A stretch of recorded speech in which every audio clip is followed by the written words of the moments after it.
مولا علی علیہ السلام کے جو پسندیدہ مضامین تھے، ہمارے یہاں پہلے کہا جاتا تھا کہ صاحب فلاں خطیب کا قبضے کا مضمون فلاں ہے اور فلاں خطیب کا قبضے کا مضمون فلاں ہے۔ اظہر حسن زیدی صاحب مباہلہ بڑا اچھا پڑھتے ہیں، ان کے قبضے کا مضمون مباہلہ ہے۔ حافظ بشیر صاحب جو ہے وہ معراج بہت اچھی پڑھتے ہیں، لوگ فرمائش کر کے کہتے تھے جی معراج سنائیے گا، اور فلاں شاعر جو ہے فلاں کلام بہت اچھا کہتے ہیں، فلاں موضوع پہ اچھا لکھتے ہیں۔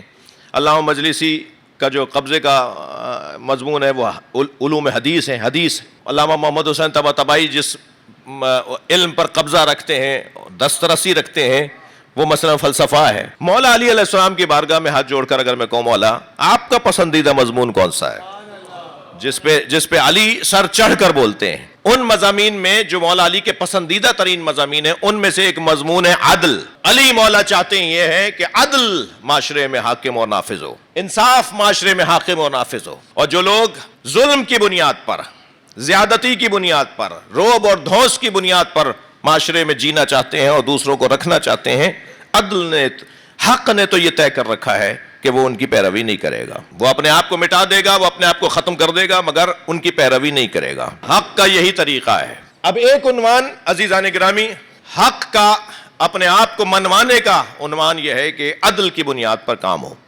فرمایا خبردار اگر کسی نے کسی کا حق چھین کر اس پیسے کو اپنی خاتون کو مہر کے طور پہ دے دیا ہو اور اس خاتون نے اس مہر کے پیسے سے پازیبیں خرید لی ہوں تو میں علی وہ پازیبیں اتروا لوں گا۔ فرمایا مجھ علی کو یہ پسند نہیں ہے کہ ایک گھر میں فاقہ ہو رہا ہو اور برابر والے گھر کے اندر بریان بنائے جا رہے ہوں اور خوشبوئیں اٹھ رہی ہوں طرح طرح کے غذاؤں کی۔ میں ایسا معاشرہ نہیں دیکھنا چاہتا۔ علی مولا معاشرے کو عدل کے ساتھ رکھنا چاہتے ہیں، اور پھر قسط کا مطلب یعنی تقسیم عادلانہ۔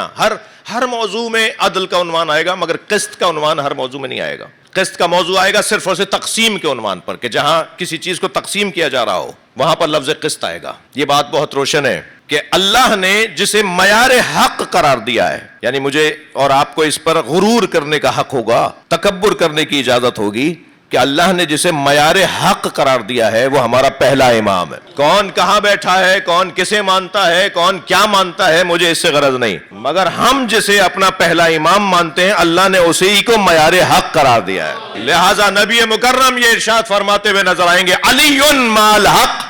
تم جاننا چاہتے ہو کہ حق کی کسوٹی کیا ہے، حق کا پیمانہ کیا ہے، حق کا معیار کیا ہے، تو دیکھو علی مال حق، علی حق کے ساتھ ہے، والحق مع علی، اور حق علی کے ساتھ ہے۔ یہاں سرکار کا قول رکا نہیں، حضرت چاہتے تو یہی فرمان کو مکمل کر دیتے، مجھے اور آپ کو جرأت نہیں تھی کہ ہم کہتے کہ کچھ اور بھی کہنا چاہیے تھا۔ حضرت فرما رہے حق علی کے ساتھ ہے، علی حق کے ساتھ ہے، مگر اور آگے بات بڑھتی ہے، دونوں ہاتھوں کو اٹھا کے اللہ سے دعا مانگتے ہیں، اللہم ادر الحق حیث ما دار علی، یا اللہ حق کو وہاں موڑ جہاں علی جا رہا ہو۔ بس اگر آج میرے اور آپ کے زمانے میں، بھئی نتیجے کا جملہ دے رہا ہوں، آج میرے اور آپ کے زمانے میں بھی کوئی یہ دیکھنا چاہتا ہے کہ حق پر کون ہے تو وہ بتائے وہ علی کے پیچھے ہے یا نہیں ہے۔ فیصلہ یہ ہے کہ حق علی ہے اور علی حق ہے، اور ہر وہ وجود حق ہے جو علی کے پیچھے چلتا ہو، اور یہ کوئی زور زبردستی تو ہے نہیں، کوئی ڈنڈے کی بنیاد پر اور کوئی جبر کی بنیاد پر تو اللہ مولا علی کو منوانا نہیں چاہتا۔ ممکن ہے کوئی پلٹ کے کہہ دے صاحب علی کو کیوں مانے، تو جواب آئے گا علی کو کیوں نہ مانے، جب علم علی کے پاس سب سے زیادہ، جب ایمان علی کا سب سے بلند، جب شجاعت علی کے ہاں سب سے زیادہ، جب غیرت علی کے ہاں سب سے زیادہ، جب عزت علی کے ہاں سب سے زیادہ، جب شجاعت علی کے ہاں سب سے زیادہ، جب سخاوت علی کے ہاں سب سے زیادہ، جب اللہ کی عبادت علی کے ہاں سب سے زیادہ، تو پھر کوئی اور لاؤ کہ جو علی کا ان میدانوں میں مقابلہ کرنے والا ہو۔ جب ہر میدان کا شہسوار علی، تو پھر حق ہے کہ علی کے پیچھے حق رہے۔ عزیزو، ان مفاہیم کو، ان پیغامات کو بار بار دہرانے کی ضرورت اس لیے ہے، نظریہ پہلے قائم ہوتا ہے اور اس پر عمل کا ماحول بعد میں بنتا ہے۔ مانا کہ نظریہ بہت سے لوگوں کا اچھا ہوتا ہے مگر عمل کے میدان میں ضروری نہیں ہے کہ اتنی ہی تعداد سامنے آئے جتنی تعداد نظریاتی طور پر جمع ہوتی ہے، مگر یہ سوچ کے کہ صاحب یہ تو باتیں ہو رہی ہیں, یہ تو بس گفتگو ہو رہی ہے, اس پہ عمل کہاں ہو رہا ہے؟ یہ سوچ کر نظریات کو بیان کرنا اور نظریات کی ترویج و تبلیغ کرنا نہیں روکا جا سکتا. اس کی وجہ یہ ہے کہ کلاس کے اندر اگر 25 سے 30 طالب علم ہوتے ہیں تو سب ایک جیسا پڑھنے والے نہیں ہوتے. کچھ پیچھے بیٹھتے ہیں اس معنی میں کہ ان کو آگے بیٹھیں گے تو بار بار استاد کو جواب دینا پڑے گا. کچھ کمزور ہوتے ہیں, کچھ نمبر کم لاتے ہیں, کچھ غیر حاضر رہتے ہیں, مگر وہ اس اسکول سے جڑے رہنے کی بنیاد پر بہرحال کہیں نہ کہیں پار لگ جاتے ہیں. مجھ جیسوں کا حال اس نظریے میں ایسا ہی ہے کہ ہم اس نظریے سے جڑے رہیں, اپنا اسکول پکا رکھیں, اپنی حاضری پکی رکھیں, اپنی آمد پکی رکھیں. اگر کہیں کمزوری رہ بھی جائے گی تو اس بنیاد پر پاس ہو جائیں گے کہ ان کی حاضری پکی تھی. اور انہی لوگوں میں سے, اس کلاس کے لوگوں میں سے ہی کوئی نکلتا ہے کہ جو ڈاکٹر ہو جاتا ہے, کوئی مثال انجینئر ہو جاتا ہے, کوئی بڑے مقام تک فائز ہو جاتا ہے. وہ حضرت آیت اللہ خوئی سے کسی نے کہا تھا نجف اشرف میں ان کے زمانے میں کہ طالب علم نجف میں 5000 رہتے ہیں, خرچہ 5000 پر ہوتا ہے, مگر پڑھنے والے تو 500 ہیں.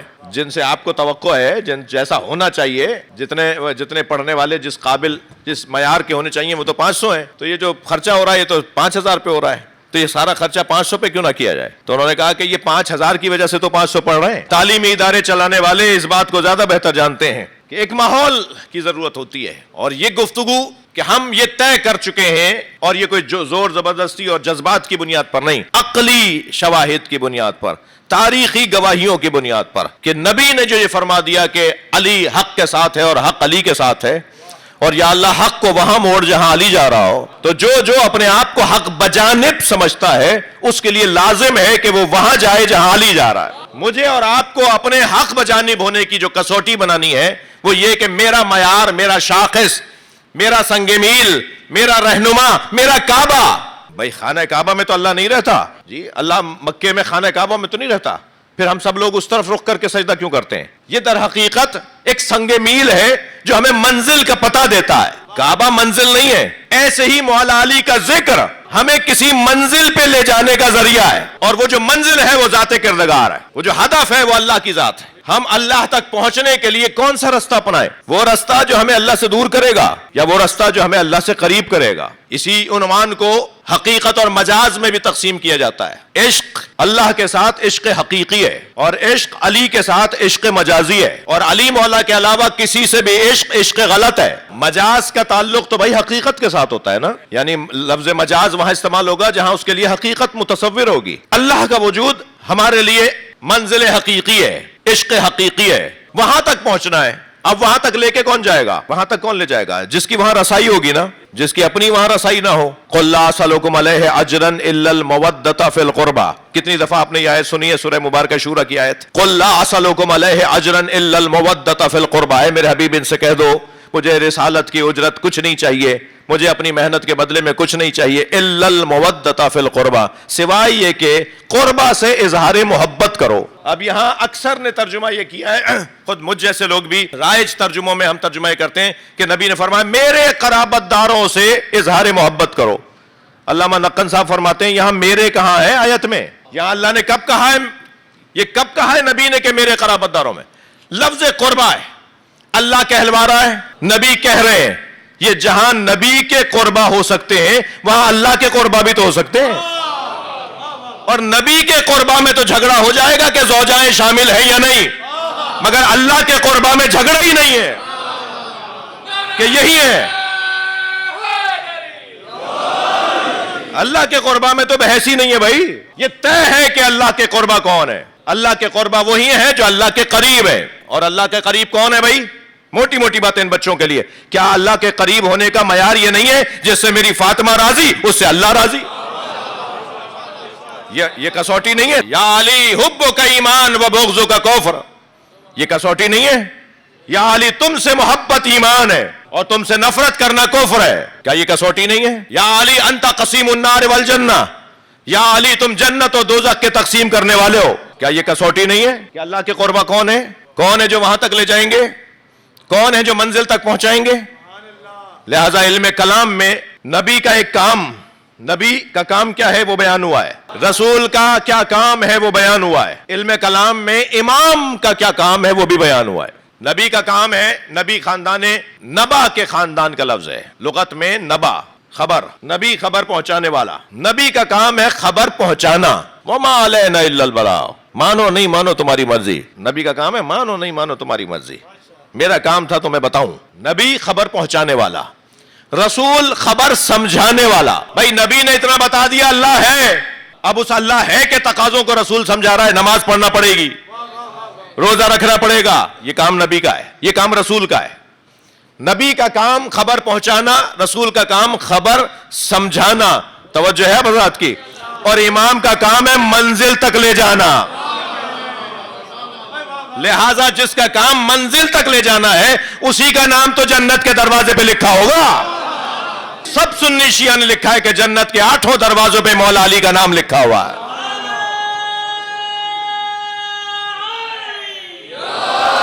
لا الہ الا اللہ محمد الرسول اللہ علی ولی اللہ. یہی کلمہ جو آپ پڑھتے ہیں نا، یہ ہمارے سنی بھائی کتابوں میں لکھتے ہیں، پڑھتے نہیں ہیں. ہاں انہوں نے اپنی کتابوں میں یہی کلمہ لکھا ہے جو آپ پڑھتے بھی ہیں. وہ مولانا اسحاق صاحب دیوبندی عالم دین تھے فیصل آباد والے. بڑا مجھ سے میرا ان کا ایک تعلق احترام کا رشتہ تھا.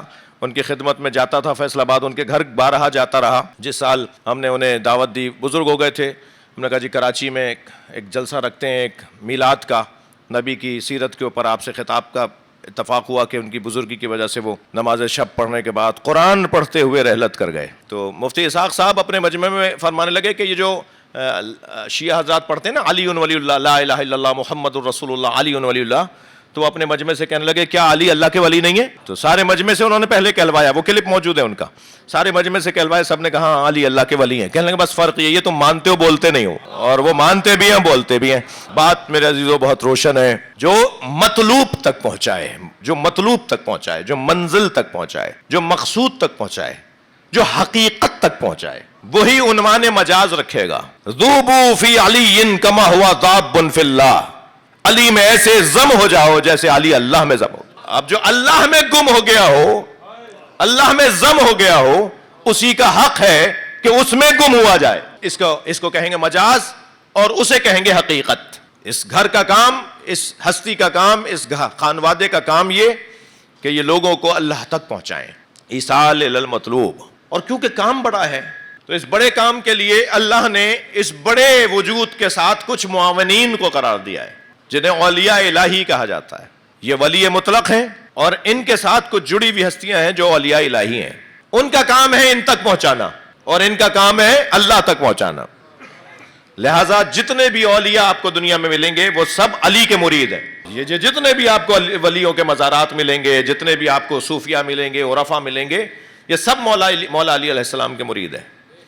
مرید ہونے کو دوسرے لفظ میں کہہ لیں ان سب کا روحانی سلسلہ علی تک جوڑتا ہے. یہ کوئی 12 سلسلے ہیں، اس میں ایک نقشبندیہ ہے جو حضرت ابوبکر تک جاتا ہے، مگر جو حضرت ابوبکر تک جاتا ہے ان سے کوئی پوچھے کہ ابوبکر کہاں جاتے ہیں، بہت واضح بات ہے نا. خود حضرت ابوبکر تو یہ کہتے ہوئے نظر آئے کہ لم تلد النساء مثل علی ابن ابی طالب. کائنات میں کوئی عورت نہیں ہے جس نے علی جیسا بچہ جنا ہو.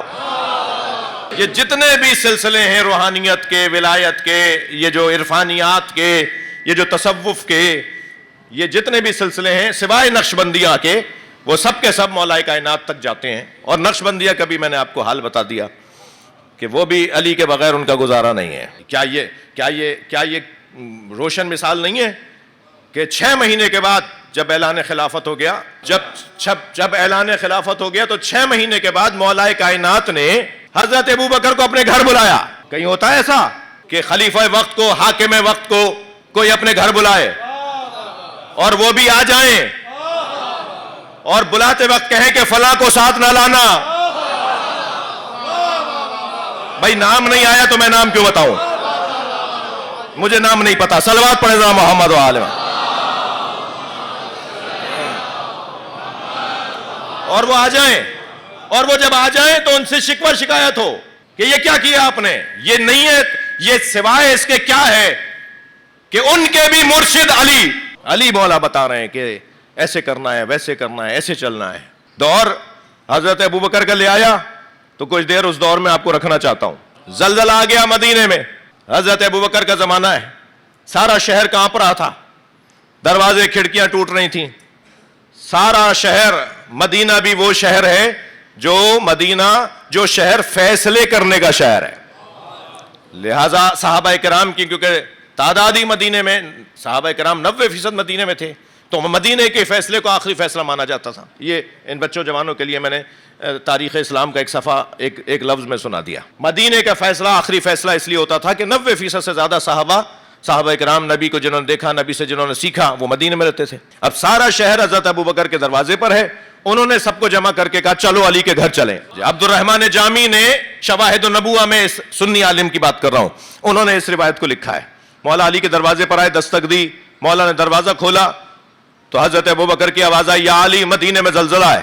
حضرت نے مسکرا کے فرمایا میرے گھر میں تو نہیں ہے، میں ایک ایک لفظ کا ذمہ دار ہوں. تو کہا سارا شہر کانپ رہا ہے، سارا شہر گر جائے گا، لوگ مر جائیں گے.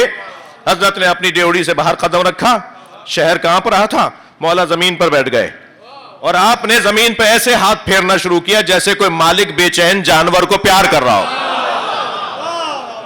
اور پیار کرتے ہوئے فرمایا مالکے اسکتی، کیا ہو گیا، آرام سے رہ. وہ کانپتی بھی زمین رک گئی. حضرت نے فرمایا سب اپنے گھروں کو چلے جائیں، اب زلزلہ نہیں آئے گا. تو حضرت ابوبکر نے ہی سوال کر لیا، یا علی آپ زمین سے بات کرتے ہیں؟ فرمایا آپ نے قرآن کی آیت پڑھی ہے، اذا زلزلت الارض زلزالہا وَأَخْرَجَتِ الْأَرْضُ أَثْقَالَهَا وَقَالَ الْإِنسَانُ مَا لَهَا. جب زمین کانپے گی اور زمین کے اندر سے چیزیں نکلیں گی تو ایک انسان زمین سے پوچھے گا تجھے کیا ہو گیا؟ وہ انسان میں علی ہوں. حق کا معیار علی. ہر شخص کو مولا کے دروازے پر آنا ہے جی، آج نہیں کل سب کو آنا ہے. اسی لیے مجھے اس ملنگ سے بھی پیار ہے جو ڈنڈا کنٹھا کلابا جی گلے میں ہار پھول ڈال کے بازاروں میں آوازیں لگاتا ہے. آج نہیں کل سب علی علی کہیں گے. وہ حقیقت بولتا ہے. البتہ جہاں میں مولوی تبلیغ کے لیے نہیں پہنچ پاتا وہاں وہ ملنگ پہنچ جاتا ہے. لہٰذا اس کا بڑا کام ہے، وہ تانے بھی سنتا ہے، وہ تشنی بھی سنتا ہے، وہ چپتے ہوئے جملے بھی سنتا ہے، وہ دھتکارا بھی جاتا ہے، وہ جی اسے دھکے بھی دیے جاتے ہیں، اس کی توہین بھی ہوتی ہے، مگر اس کی نگاہ میں صرف علی ہوتے ہیں. اس کو صرف اور صرف اپنے مرشد اپنے مولا کی فکر ہوتی ہے، وہ ان کے خیال میں زندگی گزار رہا ہوتا ہے. سب کو بالآخر اسی دروازے پر آنا ہے. حقائق کھلنا شروع ہو رہے ہیں. مجھے امام کے ظہور کی خوشبو آ رہی ہے. حقائق کھلنا شروع ہو رہے ہیں. آخری زمانے میں اللہ کا وعدہ ہے نا وہ منوائے گا، اس نے منوانا شروع کر دیا.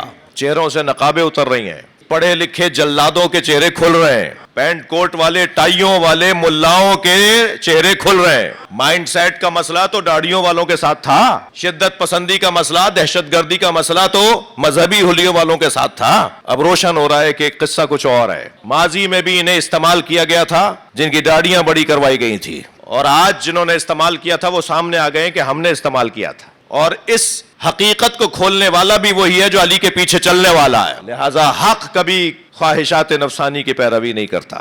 حق ہے، چاہے اسے قبر کے حوالے کر دیا جائے.